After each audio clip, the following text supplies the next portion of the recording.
You walk into the building on a Monday, and the front office greets you with, well, not a greeting.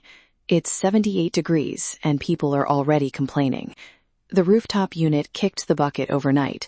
The parts are on back order, and now the call from the COO starts with, "How fast can we fix this?" That scramble is exactly what this episode is for. Right, been there. And the temptation is to throw money at the first quote and call it done. But sometimes renting a temporary RTU or chiller is the smarter play. Keeps tenants happy, buys you time for proper budgeting, and avoids emergency markups. By the end of this chat, you'll have 3 clear decisions you can make in 10 minutes. Repair, rent, or replace. No fluff, just what to ask and when to pull the trigger. Let's start with the first and easiest guardrail, timeline versus cost. If you can get a repair done in 48 hours for less than, say, 30-40% of replacement cost, and the unit's expected life still has years on it, you repair. If repair is unknown, parts are weeks out, or your vendor says 3 to 6 weeks, then renting becomes real money sense, especially when downtime costs exceed the rental. Put another way, rental wins when time to comfort matters more than minimizing short-term expense. Exactly. And to throw some numbers at it, temporary RTUs run a few $1,000s a week for small commercial sizes and can scale into the mid-teens of thousands per week for big systems with rigging. Compare that to losing retail sales, tenant complaints, or a production line down. Those can climb fast. So run a quick 30-minute checklist. Estimate hourly cost of downtime, estimate rental plus rigging, and compare to the emergency replacement price. If rental plus minor lost hours is cheaper than replacement right now, you rent it. If placement is the same price as several months of rental, then replace. It's that triage. I'll add a nuance, life cycle context. If that RTU is already near end of life and you had replacement funding queued, replacing sooner may be better long term. Renting is best when you need to stop the bleeding and buy planning time, whether that's waiting for capital approval, longer lead times on a custom unit, or aligning multiple building upgrades. Okay, next. How do you size and spec the temporary unit fast without turning into an engineering dinner party? First, use load history. Don't guess tonnage. Pull the peak day data for the last couple years. If you don't have that, go conservative. Size to maintain comfort, not to chase peak design conditions. Second, power. Check available electrical service and breaker sizes. You can't drop a 480V skids in a 208V space without adapters and headaches. And duct and curb adapters. Don't forget them. Vendors often quote the unit, but not the curb transition or curb adapter plates. If your curb is a unique size, that adds time. Also, controls. You'll usually want a vendor-supplied control adapter, or at least a simple staging relay so the temporary unit talks to your building system. Otherwise, you get cycling, tenant complaints, and awkward service calls. Huge point. And a lot of rental units run on a different refrigerant or need fuel. If you're bringing in a packaged gas-fired unit or a diesel-powered temp chiller, check fuel logistics and local codes. Don't wait until the rig is on site to realize your site forbids certain fuels or requires secondary containment. That's a lead time killer. On the permitting front, short-term temporary equipment still often needs permits or at least code sign-off. Pre-vet your AHJ. Some jurisdictions will waive paperwork for 30 days, others require full plan review. Keep a running map of local AHJ quirks in your vendor playbook. It saves days when you're on a deadline. Now, procurement and logistics. This is where projects stall. Keep a pre-vetted vendor list with lead times and the rigging they can do. Ask prospective vendors 3 direct questions. Can you deliver within X hours? Do you provide curb and control adapters? And what are your liability and insurance limits? If they hem and haw on insurance, move on. You want vendor insurance that names your site and carries commercial general liability and equipment insurance for the rental term. Let's hit the contract clauses that actually protect you. First, defined acceptance criteria. Temperature band to hit within a set number of hours after startup, with remedies if not met. Second, performance hours included. Don't sign for a rental that excludes vendor commissioning time.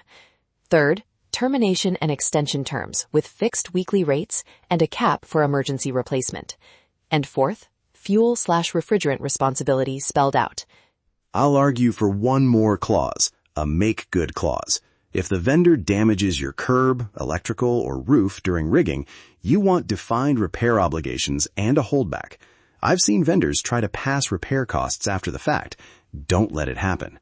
Also, include vendor support hours in the deal, like 4 hours of on-site commissioning within the first 24 hours, so you don't get handed a unit and a phone number.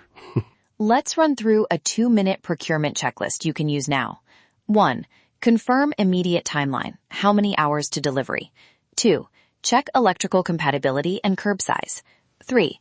Confirm vendor provides adapters and controls, or you will. 4. Ask about permits and AHJ expectations. 5. Verify insurance and add a make good clause. 6. Get performance acceptance criteria. 7.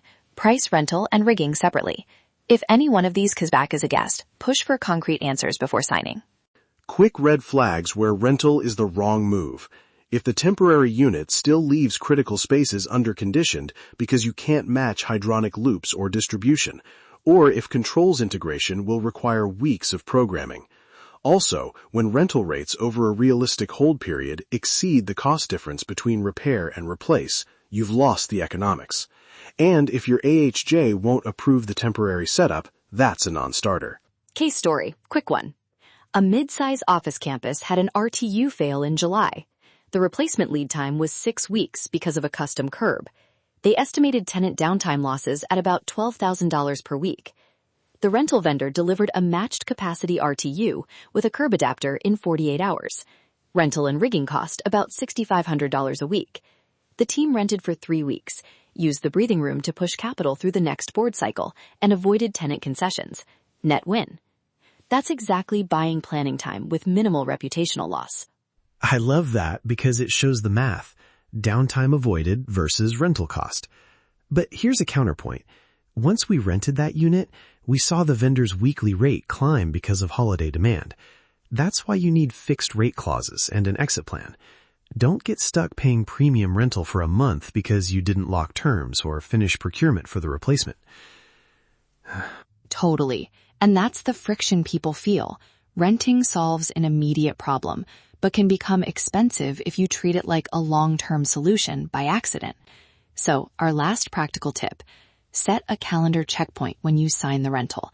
At 2 weeks, reevaluate sourcing, funding, and tenant impacts.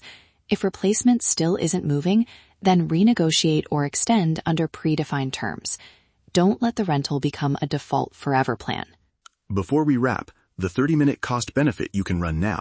Pull 3 numbers: estimated hourly cost of downtime, weekly rental plus rigging, and emergency replacement cost.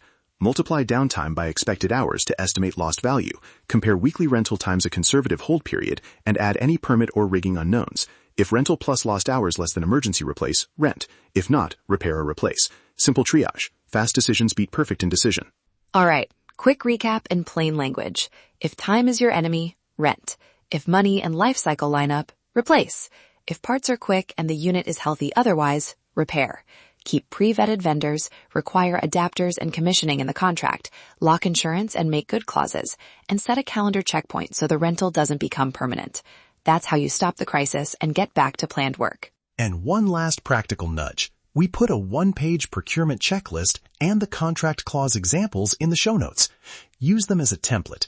Edit for your legal team and local codes, but they'll shave hours off your decision time when the phone rings at 6 a.m. Thanks for that. If you're in the middle of a rental decision right now, grab the checklist in the show notes. Run the 30-minute cost benefit and share your rental war stories with us. What worked, what tanked, and what contract language saved the day. We'll stitch the best ones into a future episode. Yeah, send the good, the bad, and the ugly. We learn faster from those. And if you want a quick template, again, check the show notes. It's the fastest way to stop a crisis from getting worse. Hey there. Welcome to On-Site Insight, where we talk about projects and subjects that help you move towards equipment planning and away from crisis management.